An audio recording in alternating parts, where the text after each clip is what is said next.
नंदुरबार जिल्हाधिकाऱ्यांच्या आश्वासनानंतर गौऱ्या ग्रामस्थांचं उपोषण मागे, रस्त्याच्या प्रश्नांवर लवकर निर्णयाचे संकेत। धडगाव तालुक्यातील गौऱ्या परिसरातील प्रलंबित रस्त्यांच्या मंजुरीसाठी जिल्हाधिकारी कार्यालयासमोर सुरू असलेलं लक्षवेधी उपोषण अखेर सकारात्मक चर्चेनंतर मागे घेण्यात आलं। जिल्हाधिकारी डॉक्टर मिताली सेठी यांनी ग्रामस्थांचं निवेदन स्वीकारून त्यांच्या मागण्या ऐकून घेत तातडीनं प्रस्ताव सादर करण्याचे निर्देश दिले। या रस्त्याला लवकरात लवकर मान्यता देण्याचं आश्वासन दिल्यानंतर आंदोलकांनी उपोषण स्थगित केलं।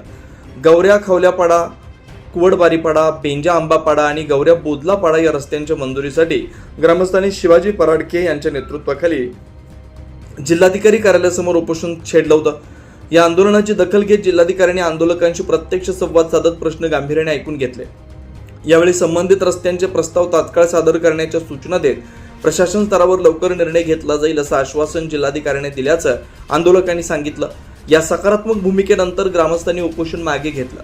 आंदोलनाचं नेतृत्व करणारे शिवाजी होमा पराडके यांनी जिल्हाधिकाऱ्यांचे आभार मानत प्रशासनाने दिलेल्या आश्वासनांची तातडीने अंमलबजावणी व्हावी अशी अपेक्षा व्यक्त केली।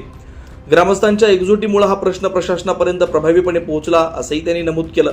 उपोषणात सामाजिक कार्यकर्ते डॉक्टर कांतीलाल ताटिया, नर्मदा बचाव आंदोलनाच्या कार्यकर्त्या लतिका, चेतन वसावे, राजू राया पराडके, जतन महाराज पराडके, अशोक पराडके, भीमसिंग पराडके, इस्मोल पराडके, नाना पराडके, गौरव पराडके, पवन पराडके, सुनील पराडके, सिंगा पराडके, विजय पराडके, लालसिंग पराडके, काकड्या पराडके, सीना पराडके, बीजा पराडके, पुण्या पराडके, भिला पराडके, पित्या पराडके, सागर पराडके, गोमा पराडके यांच्यासह मोठ्या संख्येने ग्रामस्थ सहभागी झाले होते। दुर्गम आदिवासी भागातील मूलभूत सुविधांसाठी ग्रामस्थांनी एकवटत प्रशासनाकडे न्यायाची मागणी केल्यानं या आंदोलनाची जिल्हाभरात चर्चा रंगली। या घडामोडीमुळे अनेक वर्षांपासून रखडलेल्या रस्त्यांच्या प्रश्नांवर आता सकारात्मक मार्ग निघण्याची आशा निर्माण झाली। दुर्गम आदिवासी भागातील ग्रामस्थांमध्ये समाधानाचं वातावरण आहे।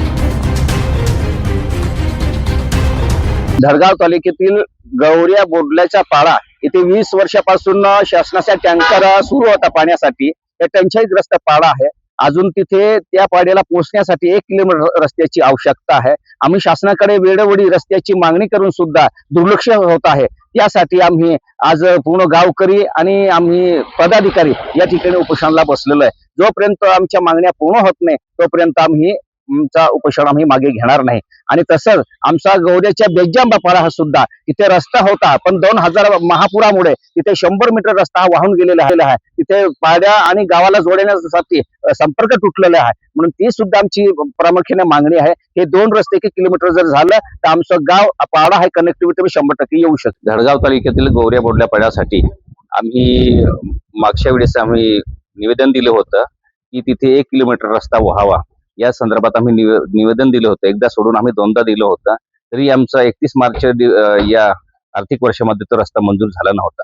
या संदर्भात आम्ही लक्षवेधी उपोषण 29 एप्रिलला आम्ही निवेदन दिलं होतं। त्याप्रमाणे आज आम्ही उपोषण केलं आणि आज उपोषण केल्यानंतर आम्ही प्रत्यक्ष कलेक्टर मॅडमला आम्ही भेटलो आणि प्रत्यक्ष कलेक्टर मॅडमने आम्हाला सांगितलं की तुम्ही तातडीने प्रस्ताव आम्हाला द्या, आम्ही लगेच तुम्हाला मंजूर करून देतो। अशा पद्धतीने कलेक्टर मॅडम आम्हाला आश्वासन दिलेलं आहे। त्याप्रमाणे असं जो लक्षवेधी उपोषण आहे ते आम्ही मागे घेत आहोत। 24 लाईव्ह महाराष्ट्र न्यूज साठी संजय पराडके, धडगाव, नंदुरबार।